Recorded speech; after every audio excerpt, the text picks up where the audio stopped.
Hi மக்களே, இன்றைக்கி என்னோடய கார்டனில் என்னோடய இன்ட்ரெஸ்டிங் வேலை என்னென்னு பார்த்தீங்கன்னா, மலைப்பூண்டு சொல்லியிருந்தேன் இல்லைங்களா, அது ஜூலையில் தான் எடுக்கணுன்ட்டு. அதில் கொஞ்சம் களை இருந்ததுங்க, அதனால் களைலாம் எடுத்துகிட்டு கொத்தி விட்டேன்.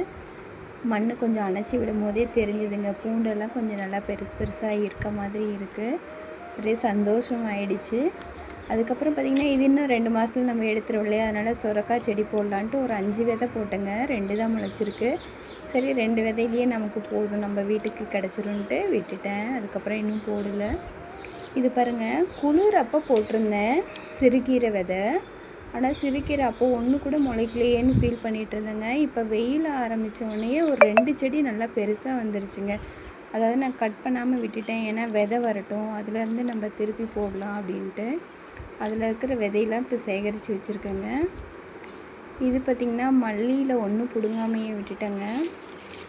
அது பாருங்களேன், எவ்வளோ பூ பூத்துருக்கு ஒரே செடியில். இதில் மல்லி நல்லா முத்து முத்தாக பெருசாக இருக்குங்க. பார்த்தோன்னே ரொம்ப சந்தோஷமாயிடுச்சு. கார்டன் பண்ணுறதுல அவ்வளோ சந்தோஷமாக இருக்குங்க. நம்ம மனசில் எவ்வளோ கவலை இருந்தாலும் இதில் ஒரு 10 நிமிஷம் வேலை பண்ணோம்னாவே அந்த கஷ்டம்லாம் போன மாதிரி ஒரு சந்தோஷம். இது பாருங்களேன், ஸ்வீட் கார்ன் போட்டிருந்தது, அது இப்போ நல்லா பெருசாகிடுச்சு. இது பாகச்செடி விதை போட்டிருக்கேங்க. ஃபஸ்ட்டு போட்டதில் ஒரு செடி தாங்க வந்தது, மறுபடியும் போட்டதுனால 2 குட்டி குட்டியாக வந்துட்டுருக்கு. இது பார்த்திங்கன்னா வெள்ளரிக்காங்க. இனி வெயில் காலத்துக்கு கொஞ்சம் வெள்ளரிக்காய் இருக்கட்டும்ன்ட்டு போட்டேன். இது நல்லா வந்திருக்கு.